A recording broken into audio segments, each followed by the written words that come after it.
So, lads, it's been quite a while since I've done an in-person video, and funnily enough, the last in-person video I did was an Ali Recommends, so I'm back doing another review. I've got another two movies, well, one movie and one sort of movie to review for you today, and I'd like to get through it a lot quicker than we did last time, so let's get into it. Starting off with The Conjuring, The Devil Made Me Do It. This is the new film in the Conjuring universe, and the third film in the specific Conjuring franchise, and it was okay. My biggest issue with this film is that it really didn't live up to the other two. For those of you who don't know, I doubt any of you do, I'm a really big fan of the Conjuring films, the other two Conjuring films. Not so much the other Conjuring universe films, they're not so good, but I'm a really big fan of the two Conjuring films, especially the first one, being one of my favourite horror films of all time. So when I saw this one, it didn't live up to the other two, it was just really disappointing. However, I didn't think it was going to live up to the other two because of the change in director.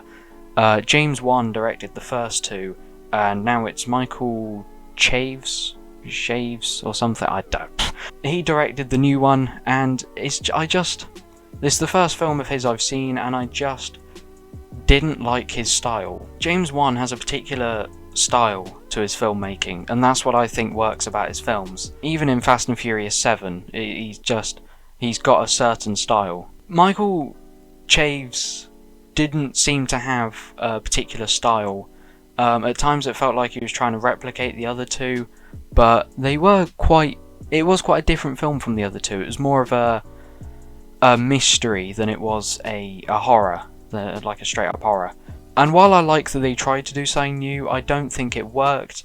To be honest, in terms of the acting, I thought Patrick Wilson was very good, as always, but I thought Vera Farmiga looked a bit bored in this film, to be honest, which is very disappointing. She's very good in the other two, and so it's disappointing to see her not live up to her character in this one. There was nothing special about the rest of the performances. There were some good performances, some good moments, but it just overall I think this film just wasn't for me. Some of the cinematography was quite nice, but I wasn't big on any of the technical side of it. The sound design wasn't nearly as good as the other two, and the editing wasn't nearly as good, and neither was cinematography, to be honest. It's just everything was kind of like fine, but not nearly as good as the other films.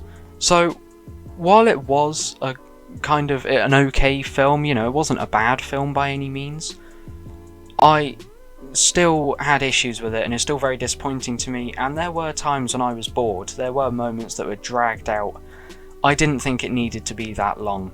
So overall, I'm giving this film a 5 out of 10, because also I enjoyed the experience. I watched this in cinemas, and it's the first time I've been to cinemas since the last UK lockdown that we still haven't fully come out of yet. It was nice being back in a theatre, it was nice being in the experience, but I think that's why I'd rate it as high as a 5 out of 10.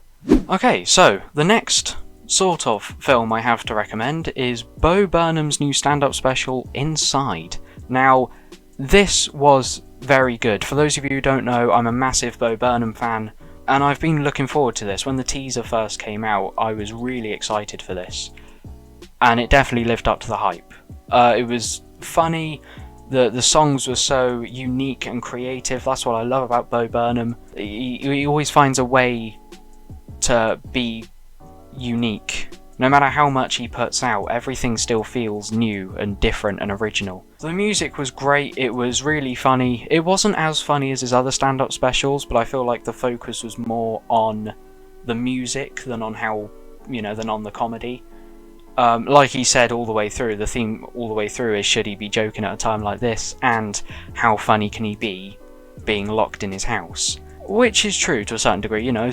Obviously it would be really hard for him to sort of make jokes and do a special with no audience and with no one there, and with nothing really to joke about at this time. So the fact that he did find something to joke about is amazing, and I just think he's an absolute genius. But the music was great. I mean, my personal favourite from the special is A White Woman's Instagram. My personal favourite, it was funny, it was unique, it was different, but also had a lot to say. There was a lot of depth to it, a lot of hidden depth. There was more and more depth that kind of unravelled throughout. So I very much enjoyed it overall, but then I'm a Bo Burnham fan, so I probably always was going to enjoy it. It's not my favourite special of his, but I think it's probably the cleverest. And the fact he did everything himself, I have to say, from a technical standpoint, from a filmmaking standpoint, I also thought it was very well made. I thought it was very well shot, considering it was just him at home. But my personal favourite thing from the technical side of it was the editing. I thought the editing was very good, considering he's not an editor, a film editor. The fact that it was entirely him, it was a team of himself, I thought it was very good, it was very well made. And it just shows you how clever he is and how great a storyteller he is as well.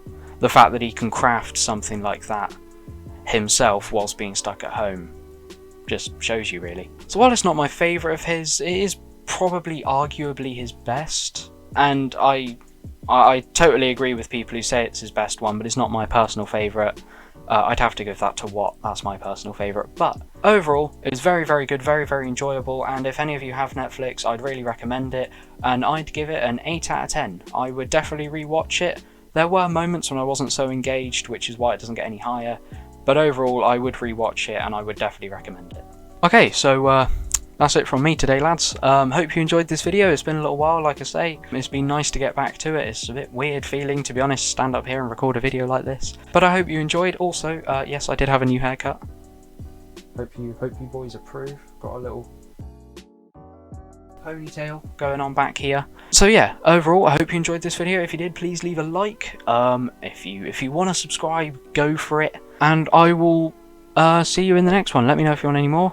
Yeah, if you don't want more, I'll make more anyway, because I rather enjoyed making this series. And the last one seemed to do surprisingly well, getting like nearly 100 views. So if you boys want to go and watch the last one, I'd appreciate it, because it's quite close to 100 views. And yeah, I'll see you in the next one.